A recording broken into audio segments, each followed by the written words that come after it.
नमस्कार दोस्तों, मेरे YouTube channel advocate Jagjit Kumar Bhatt में आप सभी का स्वागत है। दोस्तों आज हम बात करेंगे पिछले दिनों नुपुर शर्मा को लेकर के सुप्रीम कोर्ट ने जमकर फटकार लगाई थी। और वो क्यों लगाई थी?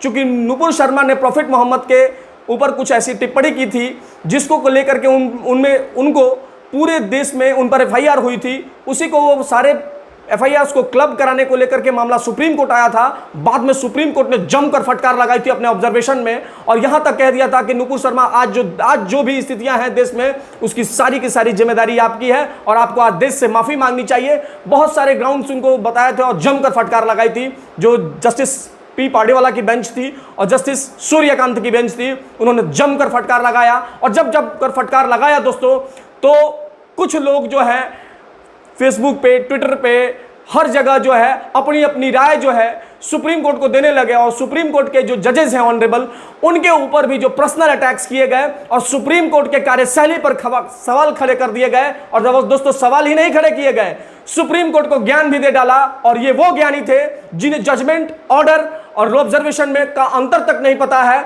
वो लोग ज्ञान सुप्रीम कोर्ट ऑफ इंडिया को दे रहे थे। ऑनरेबल सुप्रीम कोर्ट के ऑब्जर्वेशन पे सवाल करने वालों से सीधे कुछ सवाल है दोस्तों मेरे। और वो सवाल जो है दोस्तों ये है कि ऑब्जर्वेशन का मतलब समझ में आता है? नहीं आता होगा। ऑब्जर्वेशन का मतलब क्या होता है? ऑब्जर्वेशन का मतलब है कि जब तुम लोगों ने कभी बदमाशी की होगी तो तुम्हारे माँ बाप ने तुम्हें जमकर फटकार लगाया होगा और तुम्हारे खिलाफ कुछ ऐसा नहीं कर दिया होगा कि तुम्हें घर से निकाल दिया होगा।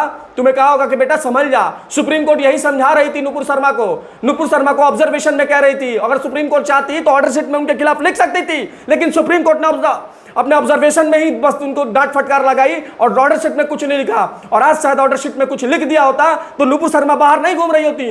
और केवल सुप्रीम कोर्ट ने नुपुर शर्मा से सवाल नहीं खड़े किए, उन्होंने दिल्ली पुलिस से भी सवाल पूछा कि आप बैठ करके क्या कर रहे हैं, इनको गिरफ्तार क्यों नहीं किया अब तक। तो सवाल बहुत है दोस्तों। उसी पे मैंने आपसे ये कहा कि जब माँ बाप जब आपको फटकार लगाते हैं, तो जब माँ बाप फटकार लगा देते हैं, उसका मतलब ये नहीं होता है कि माँ बाप आपसे प्रेम नहीं करते हैं। निश्चित रूप से आपसे प्रेम करते हैं, इसीलिए आपको फटकार लगा दी। सुप्रीम कोर्ट भी इस लैंड की सबसे बड़ी अपीलेट कोर्ट है, उसके बाद कोई अपीलेट नहीं होती है। और क्या ये मामला जो लीगल सेल टीम थी नुपुर शर्मा की, वो सही तरीके से ले गई थी? ये भी सवाल है, क्योंकि कोर्ट ने ऑब्जर्वेशन में यह भी कहा था कि आप हाईकोर्ट क्यों नहीं गई। सवाल यह भी है कि आप हाईकोर्ट क्यों नहीं गई, सीधा सुप्रीम कोर्ट क्यों आई? दोस्तों जो भी बातें कोर्ट की तरफ से कही गई वो एक ऑब्जर्वेशन मात्र थी, और ऑब्जर्वेशन की जो वैल्यू होती है वो ये ऑर्डर शीट में नहीं लिखा होता है। कोर्ट ने अपने ऑब्जर्वेशन में ये बातें बोल दी, बस, और कुछ नहीं। उनको एक लक्ष्मण रेखा की याद दिला दी, जो लक्ष्मण रेखा वो भूल गई थी।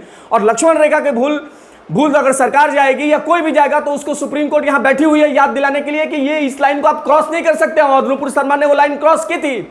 मैं उन सभी लोगों से एक सवाल पूछना चाहता हूं दोस्तों कि सुप्रीम कोर्ट में जिन लोगों को विश्वास नहीं है, या जिन लोगों को जो आज ये कह रहे हैं कि सुप्रीम कोर्ट जो है वो धर्मनिरपेक्ष हो गई है, सुप्रीम कोर्ट ये कहने लगे कि कॉम्युनल हो गया, तो उनसे एक सवाल है दोस्तों कि अभी मोदी जी को 2002 के जो गुजरात दंगे हुए थे उसमें सुप्रीम कोर्ट की तरफ से क्लिनिक चिट दे दी जाए, तो अब सुप्रीम कोर्ट को क्या कहना चाहेंगे?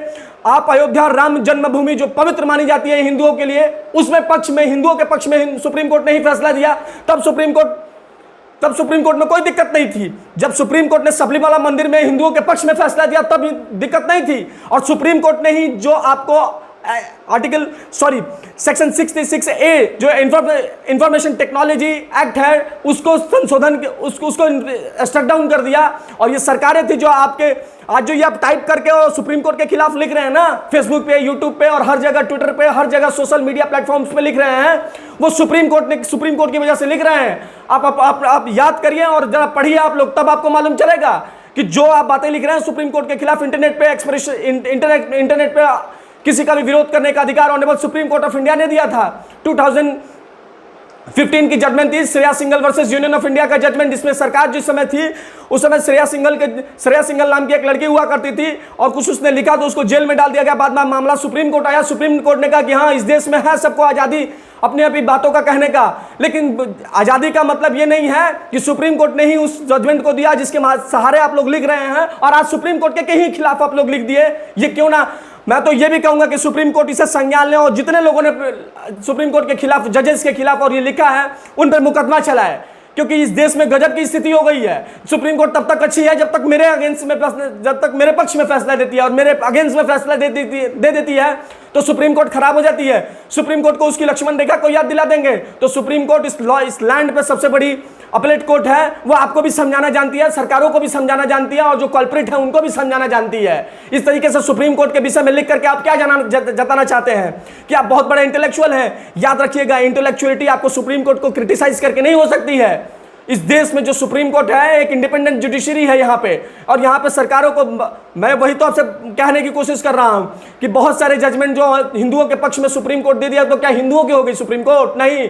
सुप्रीम कोर्ट एक ऐसी एजेंसी है जो रूल ऑफ लॉ में यकीन करती है, वो पब्लिक के ओपिनियन पे नहीं चला करती है। अगर नुपुर शर्मा ने गलती की है तो उसमें इन्वेस्टिगेशन होगा, उसमें उसको FIR होगा, सारा कुछ होगा, सारा हुआ भी है।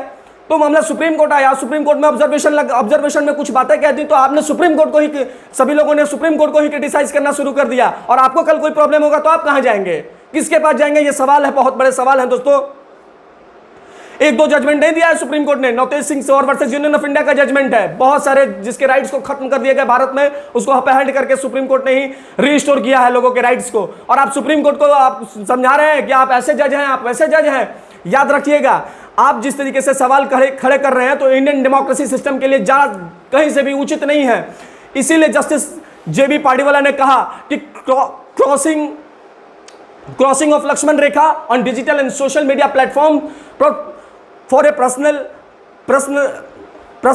व्यक्तिगत एजेंडा जो है आप ये मत चलाएं। यानी सुप्रीम कोर्ट के जज JB पार्डीवाला हैं, वो उस बेंच में थे, उन्होंने कहा कि आप लक्ष्मण रेखा को क्रॉस मत करें और जल्द से सरकार को डिजिटल सोशल मीडिया को प्लेटफॉर्म करने के लिए एक रेगुलेशन लाना चाहिए, क्योंकि ये रूल ऑफ लॉ के खिलाफ जा रहा है दोस्तों।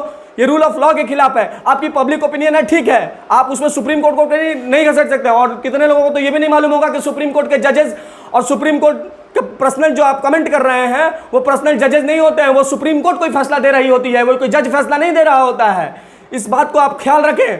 कोई भी कहीं से भी विरोध करना शुरू कर दे रहा है, मुझे इस बात का बहुत पीड़ा है दोस्तों, इसीलिए मुझे इस पे वीडियो बनानी पड़ी। और सबसे बड़ी बात दोस्तों कि ये इन जो भी लोगों ने कमेंट किया है, इससे ये तो दर्शा दिया कि भारत में मैच्योर डेमोक्रेसी नहीं है, क्योंकि जहां भी मैच्योर डेमोक्रेसी होगी वहां इस तरीके से नहीं हो सकती है कि आप जजेस को और कोर्ट्स को लताड़ना शुरू कर देंगे। अरे भाई अजय, पब्लिक ओपिनियन, मैं बार बार बोल रहा हूं कि पब्लिक ओपिनियन से नहीं चलता है देश। सुप्रीम कोर्ट पब्लिक ओपिनियन से नहीं चलती है, वो रूल ऑफ लॉ से चलती है। और रूल ऑफ लॉ में नुपुर शर्मा अगर कुछ की है और फिर उसका कोई ऑब्जर्वेशन सुप्रीम कोर्ट ने दिया है तो वो सही होगा, वो गलत नहीं होगा। और रही बात कि अगर आपको गलत लगता है तो जिस तरीके से आज कोई दिल्ली बेस्ड एक्टिविस्ट हैं, वो गए हुए हैं, सोशल एक्टिविस्ट हैं अजय गौतम, वो गए हैं मामला सुप्रीम कोर्ट में फिर से लेकर के कि भाई इस तरह का रिमार्क उनको नहीं करना चाहिए था जजेस को। वो मामला सुप्रीम कोर्ट के chief justice of India NV Ramana sir के पास है, तो NV रमन्ना सर तय करेंगे आपकी क्या करना है उसमें। आप ये बैठ करके सोशल मीडिया पे ये तय नहीं कर सकते हैं कि सुप्रीम कोर्ट गलत है, सही है, अच्छी है, गलत है। कौन होते हैं यहाँ फैसला करने वाले? सबसे पहले तो ये है, आप कौन सी अथॉरिटी? आपके प्रधानमंत्री को छोड़ दिया जाए, 2002 के दंगों में छूट दे दी जाए, क्लीन चिट मिल गई तो सुप्रीम कोर्ट सही है, और नुपुर शर्मा को फटकार लगा दे तो गलत हो गई सुप्रीम कोर्ट। अपनी मानसिक स्थिति को आप लोग सही करें। ये इंडियन डेमोक्रेसी सिस्टम के लिए जरा सा भी सही नहीं है, जरा सा भी नहीं सही है। और सुप्रीम कोर्ट यहां बैठी ही है। जब जब लोग लक्ष्मण रेखा को लांघेंगे तो सुप्रीम कोर्ट उनसे सवाल पूछेगी, चाहे वो कोई भी हो, नुपुर शर्मा हो या नुपुर प्रधानमंत्री हो।